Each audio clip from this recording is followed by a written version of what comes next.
Bonjour and welcome to Musical Intelligence. Today I'll be talking about Steinberger guitars, or what could be the ancestor of wokeism, or in another funny fashion, the seven dwarf guitars, as in Snow White and Seven Dwarfs.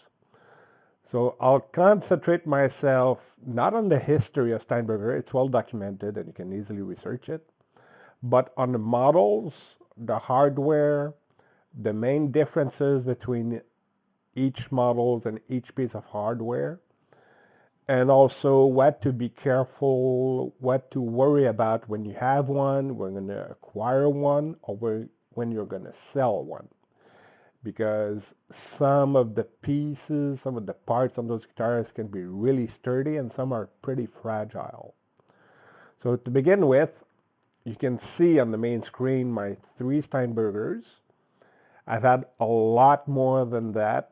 I'm probably one of the top Steinberger freak in Canada. I don't think many people have had more Steinbergers than me, at least in Eastern Canada, probably in the whole country. And I'll have a few pictures to prove that and to show you examples of what you can find in the Steinberger world. So I'm gonna say bye-bye right now for those guitars. I'll come back. It's a webcam, so you see. So it's on. So I'll switch the webcam view to the display view and pick the one display so I can show you if you get lost, if I go too fast for you, where you can find most of the information. So that'd be the Steinberger World, steinbergerworld.com. It's a page put together, a website put together, I should say. It's not the most complete, but it's pretty complete. The other one that comes to mind would be Steinberger Europe. If I remember correctly, it's a Headless Europe. Let me type that quick. Headlesseurope.eu, Steinland. So these would be, apart from this video, the two places where you can find information about Steinbergers. Steinland is really current. He keeps a serial number database, which you can see. Steinberger World's got more focuses more on the history, the different parts and stuff like that. But it's not the most updated one. But they're both essential if you're going to get into this world. Now, Steinberger is known for headless guitars. So I'll cover all 7 models, like Snow White and the Seven Dwarfs.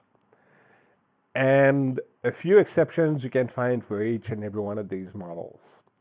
On the second video, not in this one, because this one's going to be long enough, I'll play my Steinies so you can hear some of the differences, but I'll have to amend that because there have been some modifications on those guitars.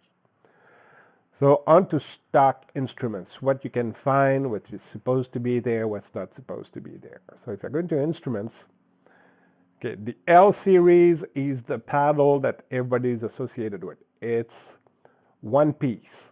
So it's all molded together out of carbon fiber, just like a certain submarine, what we're not going to mention the name of. But it's made for this, so it will not implode. And actually, those bodies are nearly indestructible. So as you can see by surfing, it's the paddle. It's the one that looks like what you would take on a camping trip in a canoe or in a kayak. It's the one that's probably made Steinberger's name around the world in the 80s with David Bowie, Alex Lifeson, Geddy Lee, Steve Howe, a bunch of players that used those. That was the first model that was available. So if I go into my own archive, let me reduce this for a second. So this is an elite. Elite meaning that you paid a premium, it's marketing, it's pure marketing, to have some kind of a gold logo in Elite written on it. And that was pretty much it, really. On the GMs, and Elite had a couple more appointments, but they were all aesthetics. The electronics and everything else was the same as the stock one. So that's a GL. The ones, I'll go back to the page, not to confuse you. So the the P is the first bolt-on model. The P is the mini flying V. So I have one here, so I'll be able to show it to you in a better fashion live, and you'll hear it too in the next video. The P is the first foray of Steinberger into bolt-on instruments because it was easier to produce. The turnover was faster because you had just had to mold the neck, which would look something like this. This would be the end part, the bolt-on part of the neck, the tip of the neck, and do I have something else? No, not for now, maybe later. So that neck was molded in a different kind of molds, but it's still carbon fiber and with a phenolic fretboard, just like the one-piece guitars. And then they would put ferrules in it while it was part of the mold. And they would make a maple body that was really, really thick. Sorry for that. Allergy season still. All right. And it was pretty much routed on the inside. They would put the pickguard with the humbuckers, and the pickguard would tell you what kind of setup you have for humbuckers or single coils, just like a strap. So you could have HH, HSS, SSS, HSH, and so on.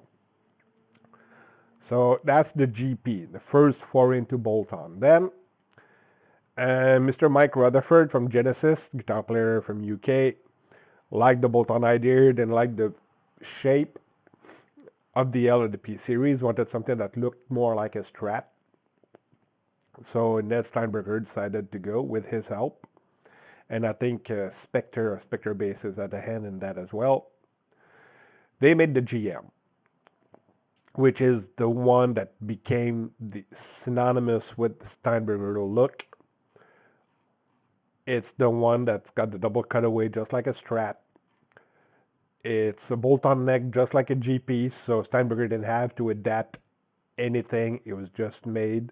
It's same wood, made of maple. Most of them. By the Gibson years, Gibson tried a few different wood species or bodies. But before the Gibson years, so before 1992 or 3, if I remember correctly, all the bodies were maple, hard maple. Like, it's heavy. It doesn't look like it. It looks pretty light and kid-like almost. It's a fairly heavy guitar, especially with the bridge on it. Well, I'll talk about the bridges later on. So if I go, I had some pictures prepared. Let me have a look. So show that. Here's a great example of a bolt-on, which is one of I had that I sold to someone in the U.S. who's probably the headless retailer in the U.S. I'm not going to do any free publicity for him. You can research him, but he's not that hard to find. So this is a one pickup guitar, which is probably the first model they came up with, was to make a GM with a one humbucker with an EMG, which was the stock pickup at the time, with active electronics. So this had the trans Trem. I'll go over the differences between the trans and the S Trem and the R and all the Trems. And it had a matte finish. Now they had to stop that after a few thousand guitars because the matte would become glossy with use. So it was kind of pointless to go through all the trouble of doing a special matte finish with the wood end up. And you can see here, there's some matte left, but most of it became glossy with use. And that's when I dated this, I think it was a 1985 guitar. I'm not sure, but I think it was a mid-80s guitar. So if you remove all the electronics, that's not a GM. That's another model, but the shape didn't change. So let's go back to the models. All right. So we covered the GM. Now the GM had trims that were based on cams, meaning that they were based on bearings. So I have something to show you here. Let me get the camera back in. Should be this one. Yep. All right. Let me get the bearing. I'm using two microphones so that you can still hear me when I speak. Because last video I did, the lavalier fell off, so I'm not taking any chances. So here we go. Let me turn the light on. All right. Let's see. I'll try to get as close as I can and keep focus. Here we go. Yeah. So it's a bearing. All right. So the S trem, the transposing trem known as the T trem, were based on this. So you had one on each side.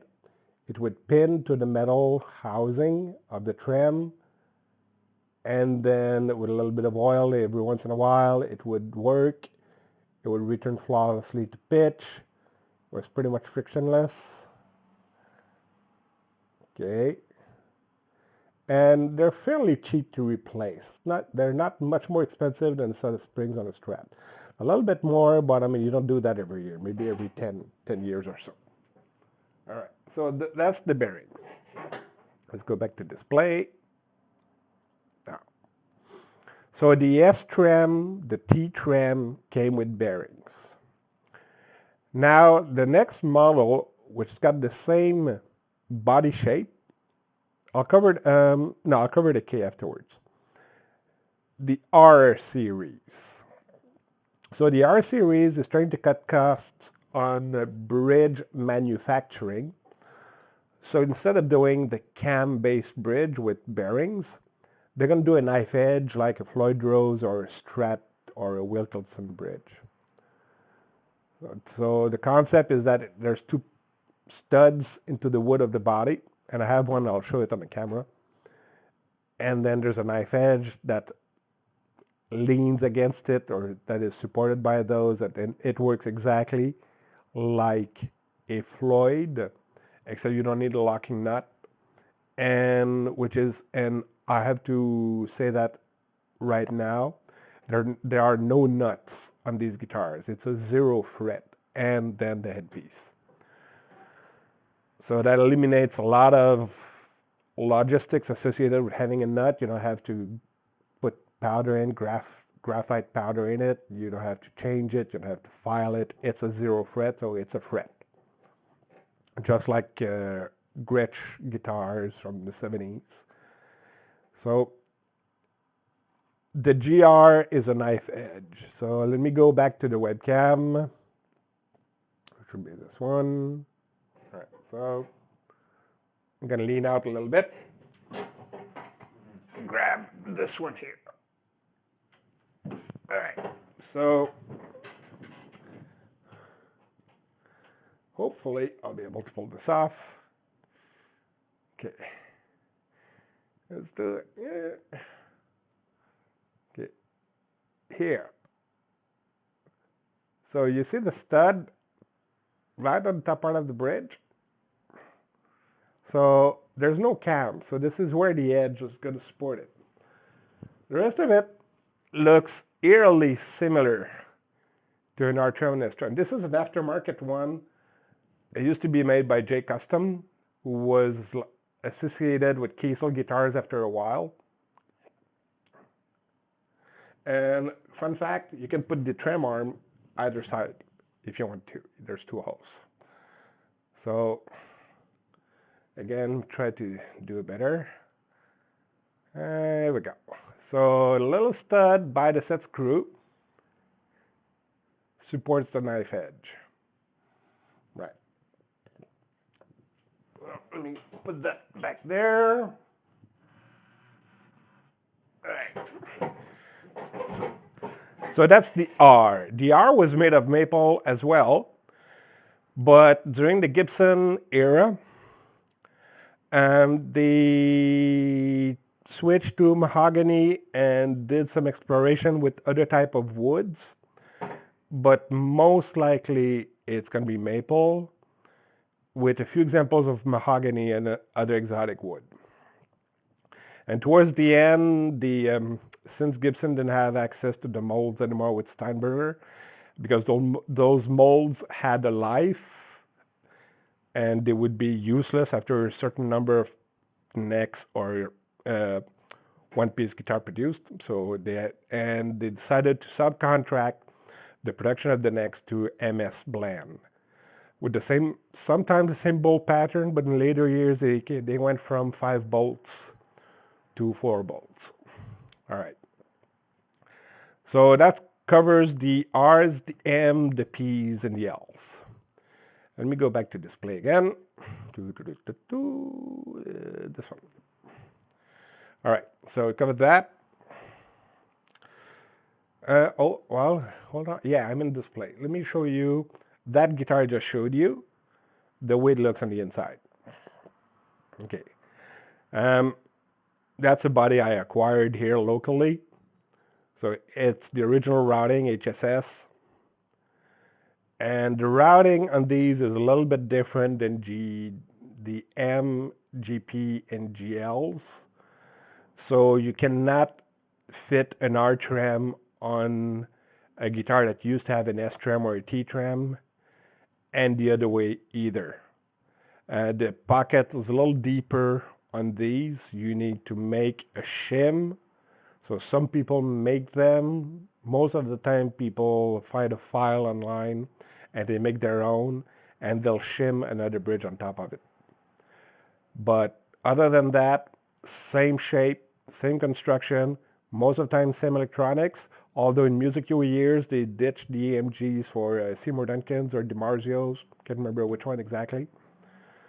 So that's the way it would look as a GR without any hardware in it. That's a whole other conversation. I'll talk about that later on. Right, back to showing the trio. No, sorry, messed up on that. It's back to showing the display to go to the next model. All right, get the page back up. K.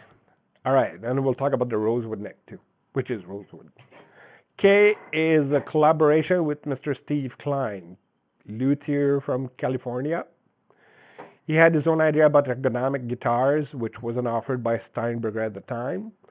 And this came about just when Steinberger started producing bolt-on necks. And the understanding is that Steinberger would provide bolt-on necks for Steve Klein. Steve Klein would make the bodies according to specifications to fit in either an S trem, as you see on this pic, or a T trem, just transposing one. And then after a little while, you could have a Klein with a rosewood neck as an option. Okay, those technically are not considered Steinberger guitars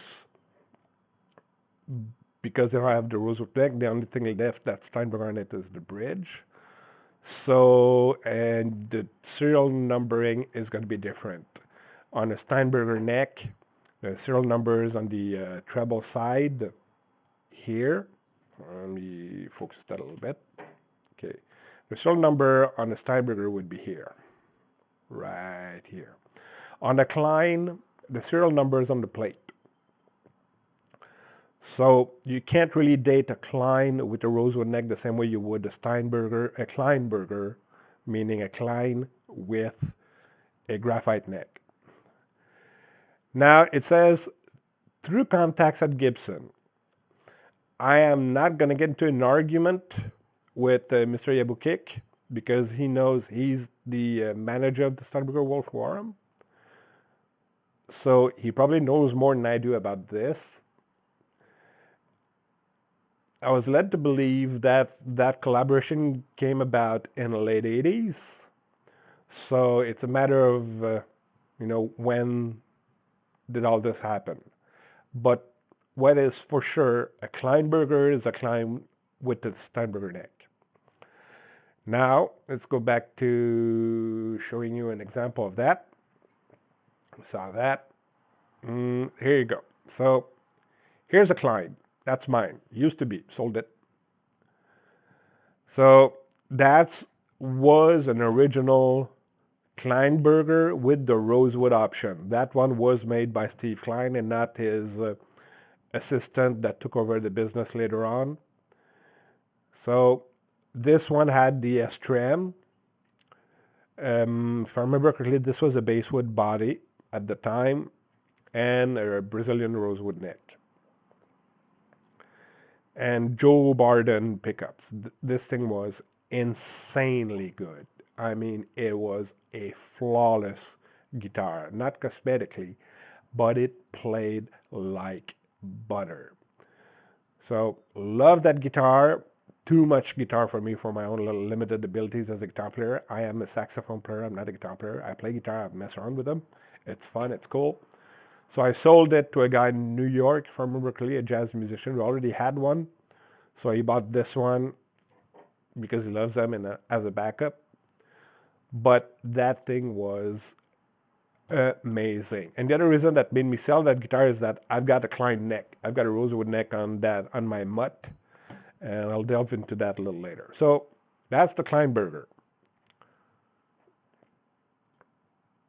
So we did the L, the paddle, P, the original bolt-on neck guitar with the mini flying V shape, M, the Mike Rutherford, M is for that. The K, the Klein, the R, the M with the different trem, with the cheaper trem. All right. I want to talk about the spirits. The spirits are made in Asia and Korea most of the time, Indonesia and stuff like that. So they were the lower end of the spectrum. And then there were the Honors, which were Steinberger guitars with a license, which were cheaper guitars with a license by Steinberger bridge on them. Q series are basses. So I won't talk too much about the basses. It's part of the Seven Dwarves. Don't get me wrong. It's probably the more traditional looking Steinberger bass of the whole lot if you look at contemporary basses today. So it's got that upper long horn to help maintain balance with the bass, so you don't need an extra piece of hardware to balance it.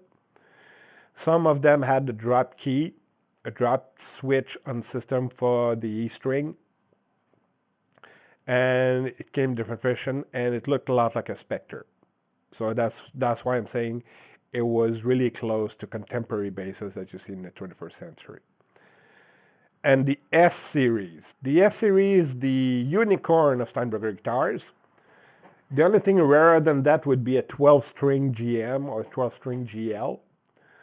Apart from that, a headless guitar with a headstock is kind of a conundrum, and you're thinking, well, why is that? They're trying to catch as many customers as they can, and a headless guitar, even in the 80s, was still kind of weird, visually speaking. So before the whole appetite for destruction, a return of the Les Paul, of the Gibson Les Paul, they went for the super shredders, and so they decided to go for a headstock design, which is a killer guitar. Those are in unobtainium prices. Those have risen to about 10,000 US dollars a piece if you have the right bridge on it, meaning the transposing trem bridge. There's a GS, and that's a different neck. That neck is completely different than the headless neck. Never had one, so I wish I had better pictures to show you. But if you do your own searches, you'll find out GS, Steinberger GSs. They came with the Trans-Trem, the S-Trem, and a lower version called the Z-Trem, or the Jam Trem, either or. So I won't get into that because I've never had one of those trems, so I can't talk about them. So I can talk about the others, which I will in about 5 seconds. But the GS is almost impossible to find, and if you do, on Reverb, eBay, GBase, or one of those, is going to be through the roof, and I've seen one that was refinished go for 7,000. So it's not for the faint of heart. The hardware and the different problems you can find with hardware on Steinberger guitars. Again, I'm trying to look as much as I can to the camera, in the camera, but I'm managing cameras here. I've got two now, screens and so on, so I do apologize if I don't always look in the eye. I try to focus this on content and not on presentation, which you're not going to be surprised to find out. The trem. All right, trems and transposing tremolo. So I've had plenty of those, so let me conjure up a couple of pictures of that. Here we go. So that is one I had on the guitar. So the way it works, you got the rollers, or the roller saddles. You got a locking pin here, and then you got notches on the arm here. So middle notch is E standard tuning. Now if you pay attention, the claws here have different levels. Unlike the S trem does not have that feature. So every claw here is compensated for the total amount of movement provided by the locking arm. So if you lock in this position here, you're adding tension, so you're climbing up. So the first step was F sharp, and then to G, and then the other way around, you would go down D, C sharp, and C. And you had some room to maneuver. You could find an E flat tuning if you could when you unlock the arm and found with the adjusting knob at the end of the guitar a way to free float the bridge, so you could do the Van Halen tuning or the Dimebag Darrell tuning if you really, really were anal about it. So that was the main feature and the main call to fame of Steinbergers in the 80s, is that you could transpose your guitar. Of course, if you go down a step or a step and a half, the action is going to be slinkier, which is already slinky enough on a Steinberger because it's headless, so the tension's not the same as a Strat or Les Paul. But if you go up, you get more tension, which sometimes might be preferable. Now, the most notable presentation of this is Summer Nights by Edward Van Halen, which he played on his Steinberger guitar. Let me show you a quick pic here. So that's the Edward Van Halen Steinberger on which he played Summer Nights. So it had the trans trem, and in the song, he moves that arm a lot from position to position to match what he's doing and what needs to be sung on top of it. So now, I'll cover the S trem before I talk about the issues with these trems. And by issues, I mean logistical issues, maintenance issues, repair issues. So the T trem transposes, locks with the arm here. The S trem, let me cut that down. And where did I put that? No, in the pocket. I can just conjure up. Check.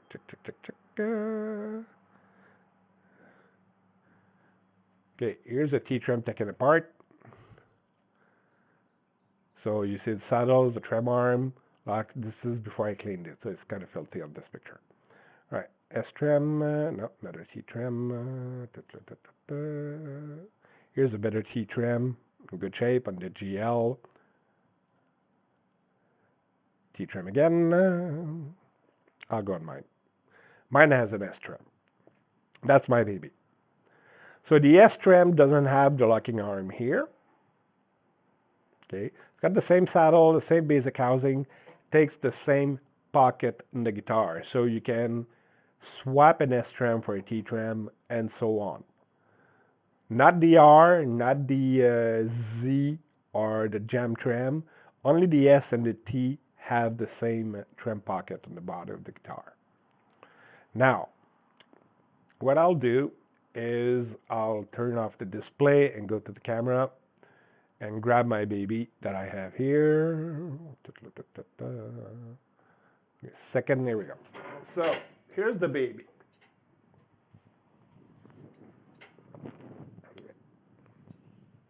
Here we go. So T-Trem does not have the locking arm like the S-Trem. Sorry, let's do that again. S-Trem does not have the locking arm of the T-Trem.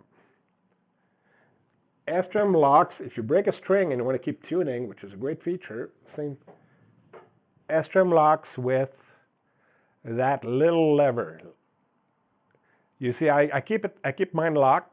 I don't floyd a lot, so. And the knob you see is to adjust the tension depending on the string strength. So on a Strat or Floyd equipped guitar, you have the screws inside the body. This is essentially the equivalent. This is the screw inside the body to adjust tension. So essentially it works like a cross between a Kahler, a Floyd Rose, and a Strat bridge. It does not transpose, so if you bend down with the whammy bar, it won't keep the chord in tune. The Trem would, but not this one. The claws are not compensated for it. The rollers are the same. So I'll put that down and show you a couple of parts and talk about the issues. So here's the roller. There we go. So that roller rolls. You got two screws for string adjustment, height adjustment, one at the front and the back. It's been through a freely moving piece of steel rod. So this is an aftermarket one. This is not a vintage one. The one in the guitar vintage.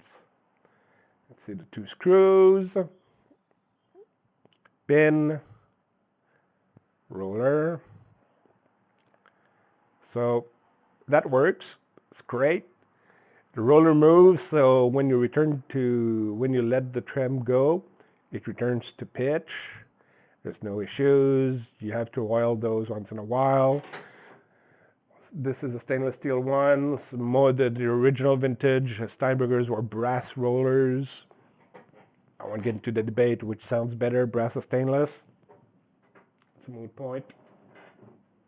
It probably makes a difference, but I'm no professional guitar player. All right, now here's the issues. This is the base plate of an S-Trem. Let me get closer. Now, okay, the bearing would go, the pin of the bearing I showed you. Let me put it in. So I showed you the little bearing. It goes right here. Right? And that part goes into the metal housing, the U-shaped bracket around it. Now, of course, there are tremendous tensions and pressures put on these trams. And the main issue with that is that these are made from what I call Hot Wheels metal or Matchbox metal. So these are not milled. It's basically pot metal. There's a scientific name for that. I won't get into that. But it is pot metal. So when it breaks, as it did this, you can't weld it because you're going to melt the whole freaking thing. I sent it to someone who tried to fix it, and it failed again. I mean, it failed in 30 seconds after I put strings on it. So the spring that I was talking about goes against this knob here. So the spring goes here, applies pressure on that. So what happens if you manage to drop the guitar? I'm not going to drop it. I'm just showing you. I've got the GP here. So grab the guitar. And let's say it goes like this. Quickly, too quickly, unmanageable. It just slipped your hand and it went tock. That's enough to break it. That's all it takes. And what happened is that I had it on my baby being this one here, and I dropped it, and it went clock. So I could only use that trem in a locked position. That would work. It'd be a pain in the neck, but it did. So S trems and T trems will do that. R trems can do that, but R trems have another issue on top of it as well. So on an S trem or a T trem, all the maintenance you have to do, apart from removing the rust on it and the crap, because there are so many parts in it that dirt, dead skin, hair, and everything else will tend to accumulate there really quickly. And short of disassembling it completely and cleaning it with the toothbrush and oiling everything with WD-40 and stuff like that, there's no other way to clean them up. So you have to take care of the saddles. You have to take care of this. If it's broken, you can't fix it. The safest fix is to buy a whole new bridge. These are not made anymore, all right, by Steinberger, okay, either for S trem or T trem. J Custom used to make these bridges that would be a dead fit, a perfect fit for vintage Steinberger guitars. And when he started his association with Kiesel guitars on their first line of headless instruments, the one that were used by Alan Holdsworth, the original Vader, they had J Custom bridges. Maybe I can sum one up. Okay, so let me go back to display.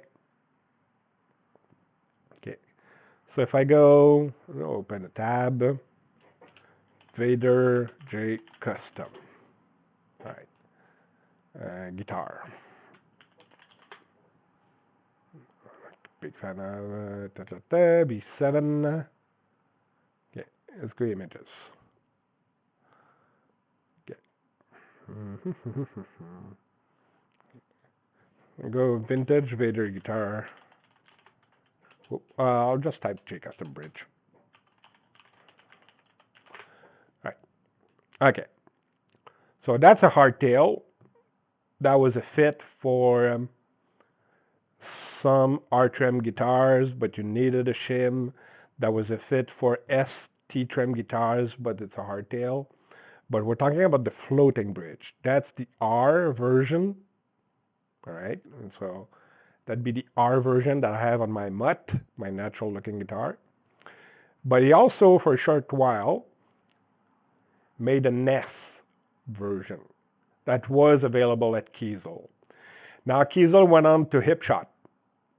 So Hipshot does a headless free-floating bridge, but it's not the same footprint as this and won't work on vintage guitars. So if you break your S trem, your only alternative is to find either a vintage S trem or one of these. Not one of these, not the Hipshot. This will drop in. The Chinese ones, the Overlord Music Chinese you see on eBay will not work. They just won't drop. That's not going to happen. And you're pretty much screwed. I was going to say something else. If you break it, there are no alternatives for free floating bridge to replace this that are being made right now. A few people are working on not full bridges, on replacing base plates on bridges, on these. Base plate meaning the broken one I showed you. So if you are in the market for a vintage guitar, the questions you need to ask are these. Was the guitar ever dropped? Are you the original owner of the guitar? Has the bridge been serviced? Has the bridge been looked at? and I'm going to be a pain in the neck to most secondhand resellers of vintage Steinbergers. Have you taken the bridge apart and examined it? That means looking for hairline cracks, right? I'm going to turn the cam on again. Grab the base plate again. Okay. Have you looked for cracks here? Now you won't find, well, I mean, you will find cracks because it's been repaired. But this is the part that will fail. On some vintage Steinbergers, there's an additional piece of material here that connects this tab to this, that gives it more strength. It's not bulletproof, it can fail as well, but it has a lot more rigidity to it. But essentially, once this breaks, you're done. You have a boat anchor for a guitar. So, the only other replacement available that's not a bridge is made by Mr. Matt Bean from Ireland, is a hardtail bridge. Now, 5-6 years ago, I was notified of his ability and his capability of making these bridges by Headless Europe, Mr. Bernd Meissner over there. So I got in touch with Mr. Bean, ordered one, sent it to me. And there was a little bit of an issue fitting it in the bridge pocket. We sent it to him. He rounded the corner to the proper radius, and it drops in, and it is a killer bridge.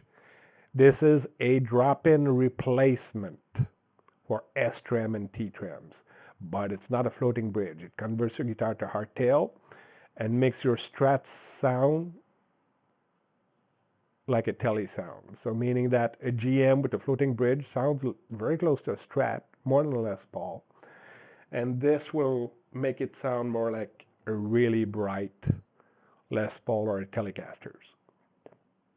It's not a bad thing. I had it on my baby, the black one here, for years when I broke the S Trem until I found a new part. And then I put the S Trem back on and I was much, much, much, much happier with the S Trem. But this is a rock. I mean, I have no issue. If I'm traveling with the guitar again, the S Trem stays home and I'm putting this on. That's how trustworthy this thing is. A lot more trustworthy than the S Trem. So, covered the bridges. Our Trem issues. All right. Yeah, let me do that. Our Trem issues. Okay. The rod here by the set screw. Okay. This thing is prone to the same issues you will see on Floyd Rose equipped guitars that have the studs embedded in the wood. These will bend over time. It's not when, it's not if. It's not if, it's when. When will they bend? Either the posts themselves, which were made of the same pot metal, will bend themselves because they're too skinny, or the holes in the guitar will actually work their way forward just like a vintage Floyd equipped guitar. Now, again, I'm not doing any publicity for him, but I mean, he's been so good for the Steinberger community. He has a fix for that. He's not the only one, but he's the only one I trust. So if you have those issues, he's got a fix for that. So look him up. I'm going to get into that. I'm not offering a Steinberger Repair Course 101. I'm just, hold on. Sorry about that. Let me get the display on so you see what I'm talking about. Here we go. So he's got parts for that. He's got fixes for that. If you have an R Trem, you can fix that. There's a KB Trem I didn't talk about, but it's not worth mentioning. It would be another video to talk about the weird Steinberger bridges that are not really collectible. All right. So trans Trem, S Trem, have to be careful about. You have to be sure they've been maintained, inspected, and so on. R Trems are easier to fix. It's easier to find parts, amazingly enough. They're a lot cheaper than S-Trem and T-Trems. And there seems, it's kind of, it's easier to do at home. It's easier to find parts, it's easier to make your own. There's plenty of CAD files around for those. The measurements are not as strict as the S-Trem T-Trem, so you can BS your way through a repair on this, but on the S-Trem T-Trem, you just can't. You just can't. There's no way around it. Now, enough about bridges. We talk about models. Next, before we move on to the next video, which could be tone test. So here's a Klein neck. Now, I've talked about the Steinbergers. The reason I'm putting this picture in spot, even if it's badly out of focus, you can see the tapper or the taper, however you want to pronounce it.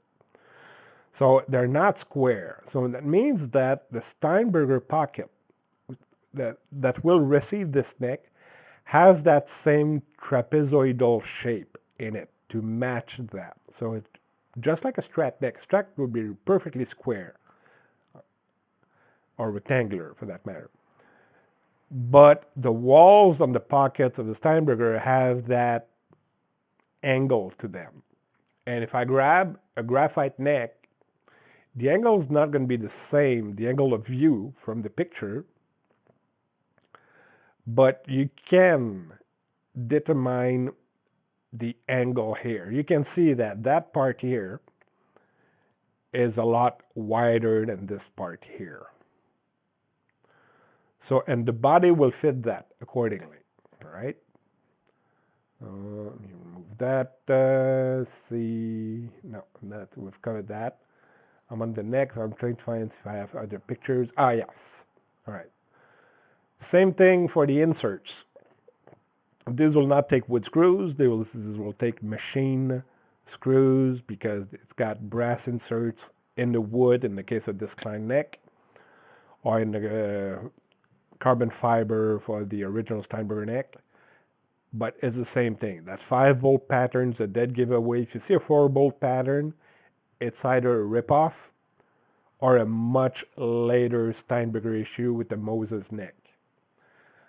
And you can't replace the Moses neck with the vintage Steinberger neck because the bolt pattern won't match. The camber, the angle of the walls probably will not be the same, but I've never had one, but I know visually speaking, if you see an 80 Steinberger, it's going to be 5-bolt. And if you see a 2005 or 2006 Steinberger, it might actually be a 4-bolt, right? On the graphite neck, phenolic freight boards. Amazingly enough, Gibson's managed to ruin the reputation of phenolic fretboards when ebony became scarce and illegal, and they decided to make Gibson Les Paul customs with phenolic fretboards. And most collectors will not touch a Les Paul custom with a phenolic fretboard because it's not ebony. Having said that, it's a lot easier to maintain than a wooden fretboard. And I've got ebony fretboards, I've got maple, I've got rosewood, and a little bit of WD-40. You clean it with a rag, remove the dust, and that's pretty much it. The other thing to be careful about with the carbon fiber neck and a phenolic fretboard is do not leave it in the car in the hot summer day, or even worse, in the trunk. These can accumulate heat, absorb heat, and under string tension can warp. That is the only issue. Apart from that, they're basically indestructible, and even if you chip them, they'll still maintain their rigidity, and there's no truss rods in them. They're always straight, always, always, always straight. And I'll give you an example of how they break and what happens because the GP's got a little bit of an issue with that. So go back to the cam. All right. I told you, I'm a Steinberger freak. All right. So here's the GP. All right. Okay. So it's got the S-Trem. And let's go with this one. Okay. Oh, forgot to mention about that. Kind of important. Leg rest. Really important. All right. So strap in on the end, part of the 5 bolt. Okay. Serial numbers there. Then I want to show it. Trying to protect my serial numbers. So GP neck, right. So what can happen when they break? They'll do this.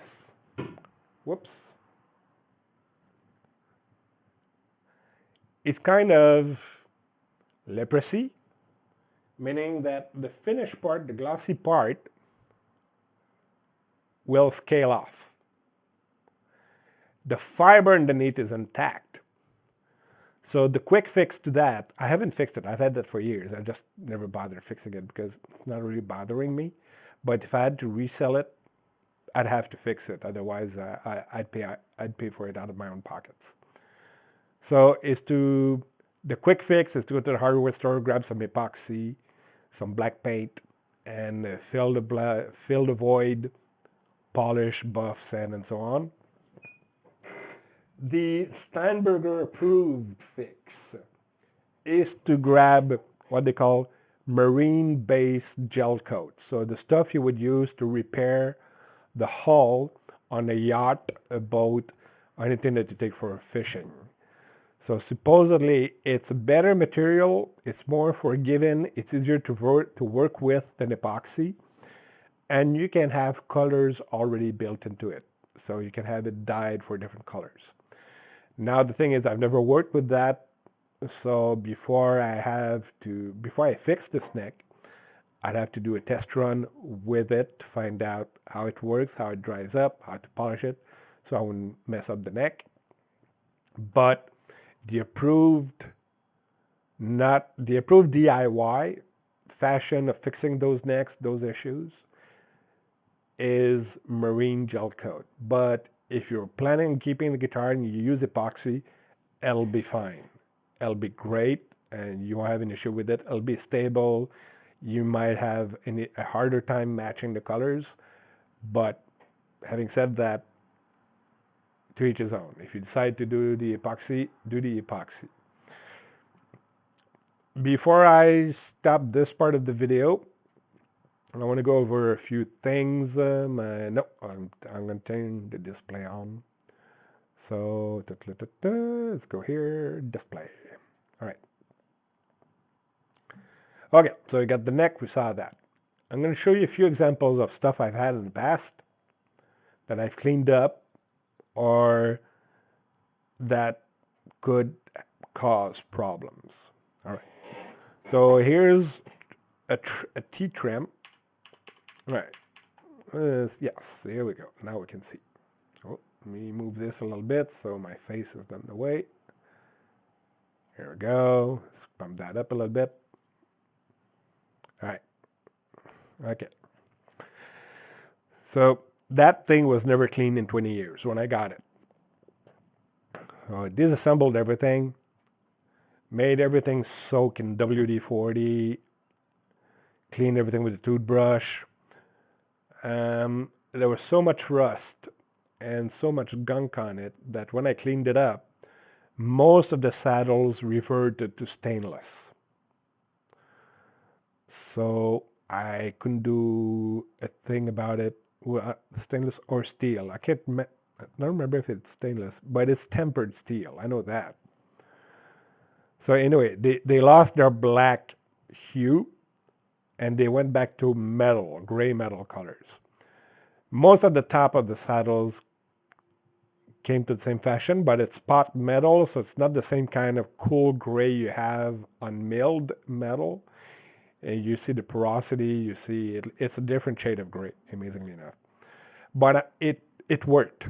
When I saved it, it was fully functional. When I sold it to that USA retailer, I'm not going to mention, not because I'm pissed off, I'm not here to do free publicity if I am. It was fully functional T-Trem and nothing broken. The tab is here. The tab I was talking about that is bent on my broken S-Trem, you can see it here, right? That's the tab in question.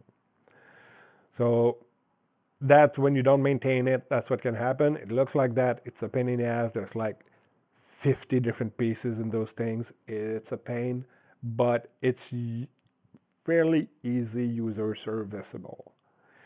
And it's more straightforward than cleaning up a Floyd.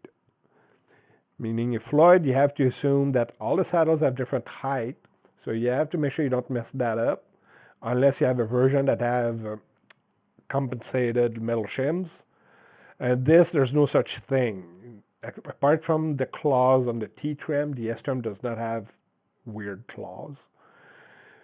You put the claw at the right place, so it's not that hard to note. But the saddles are the same. You just have to reintonate them with the screws, with the adjustment screws.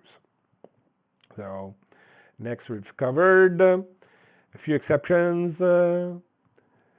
Most guitars came with active EMGs. So on that vintage one pickup white GM, it had an EMG 85.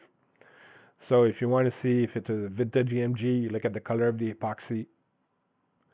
It's beige, so it's probably more than likely a vintage 1980s EMG pickup.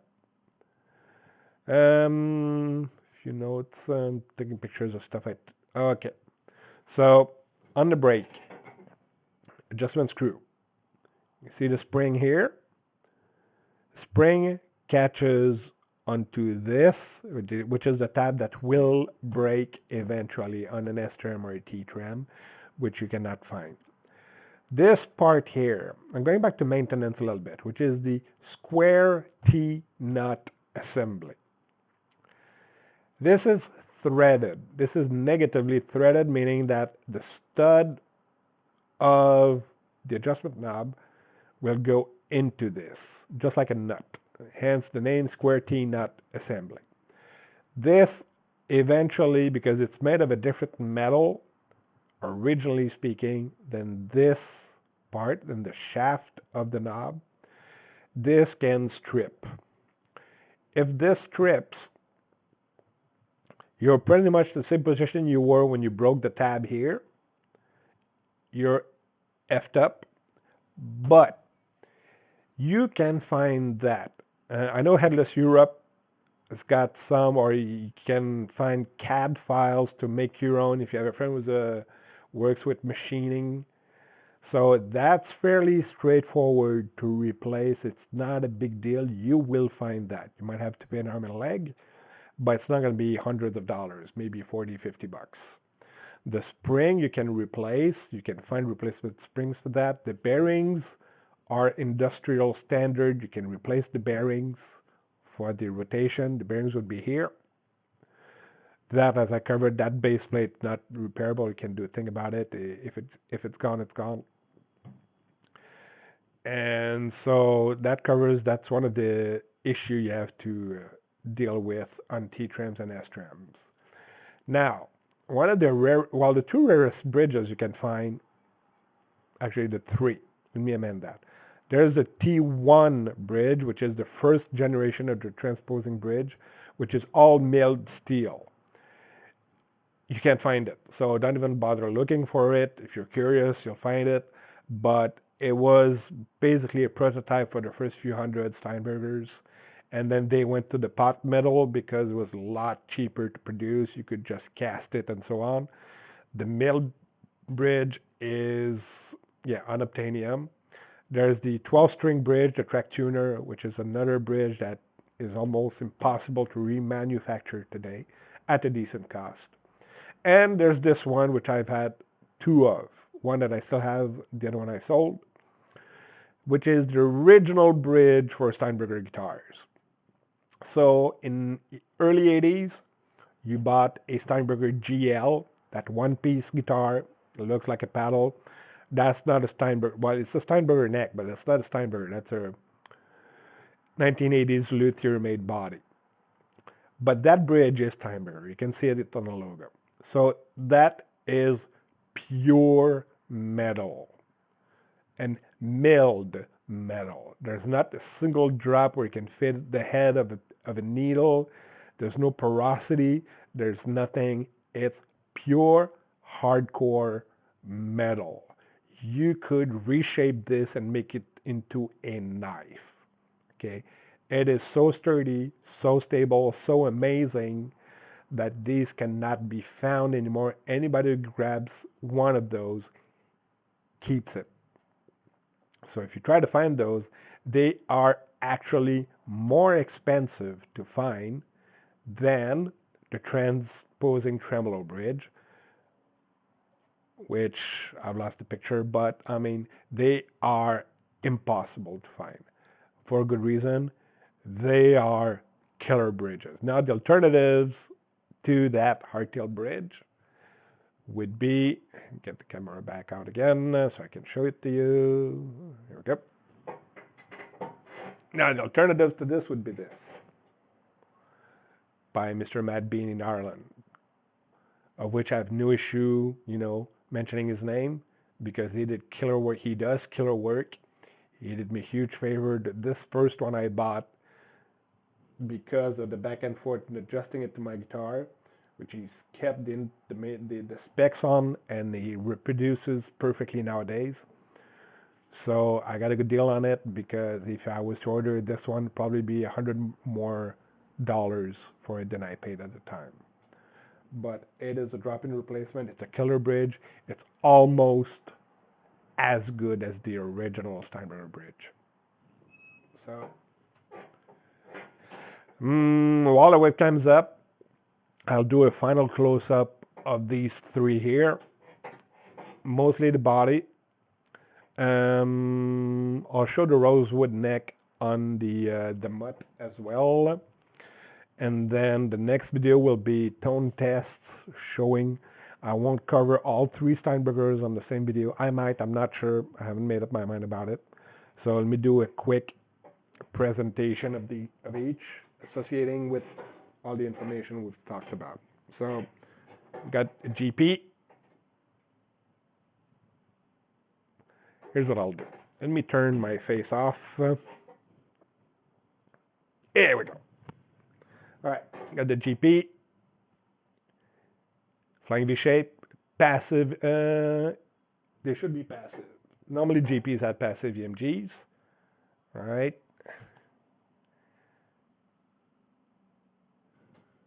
Zero fret, headpiece,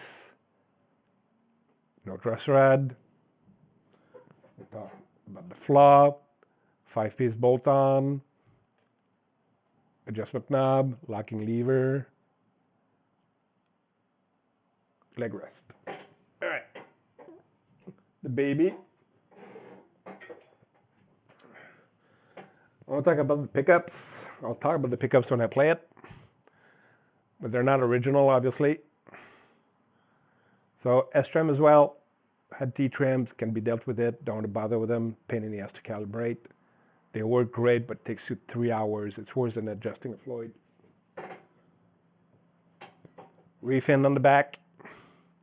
Plate is aftermarket, made by J Custom, limited run. They never made them again. It's a thicker plate than the original plate you would find on the GM. And to me, it makes a difference. All right. And the mutt.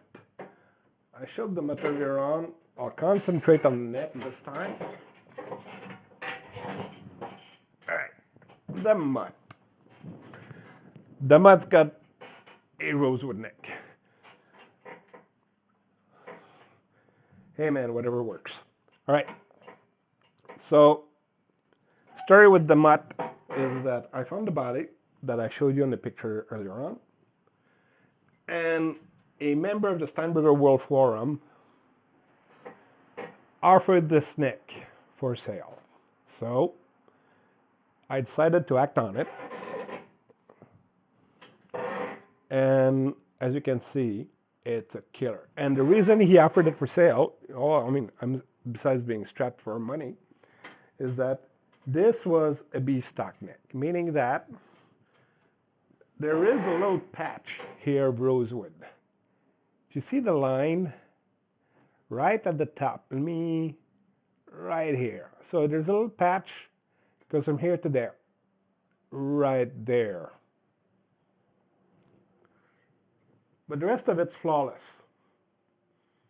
So instead of ruining rosewood and throwing it in the garbage bin, or making a xylophone out of it, they patched it and they've put it on the guitar. Or I'm assuming it was put in the guitar because the plate I had with it, the original Klein plate I had with it, has got a serial number on it. So I am assuming there was a Klein at one point that had this neck on it. All right. Now, when I had my Klein that I showed you earlier on, put that here. All right. When I had my Klein had a rosewood neck. Same neck.